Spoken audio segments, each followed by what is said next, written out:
এইভাবে কেটেছে রুটিটাকে, দেখি ও কি বানাবে আমি নিজেই বুঝতে পারছি না।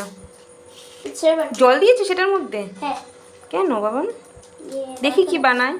এই চকলেটটা এখন কি করবে জানি না, দেখি চকলেটটা বলছে একটু ভেঙে এর মধ্যে দেবে, দেখি কি করে। ভেঙে দিই দেখি। রুটির মধ্যে এইভাবে চকলেট দিয়েছে, এটাকে আবার ভেজে দিতে হবে বলে। দেখি, দেখো এইভাবে এখন এটাকে ভেজে দিতে হবে। কোথা থেকে এটা দেখেছে ভগবান জানে।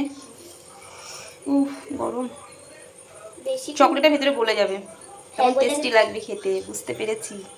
আমার সঙ্গে শেয়ার করে খাবে কিন্তু, ঠিক আছে? তো তোমাদের বাচ্চাদের এইভাবে দিও, দেখবে ভালো লাগবে। এটা আমার মেয়ের রেসিপি।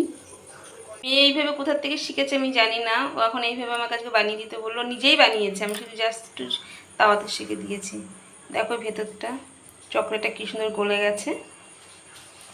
যাই হোক, ওর মন চেয়েছে, ও বানিয়েছে, এখন ও খাবে। উপরটা একটু হালকা পুড়ে গেছে। নাও তুমি এবার খেয়ে নাও ওটা। ভেতরে দেখো চকলেটটা পুরো গলে গেছে। কেমন হচ্ছে মা খেতে? হেভি হয়েছে। খাও।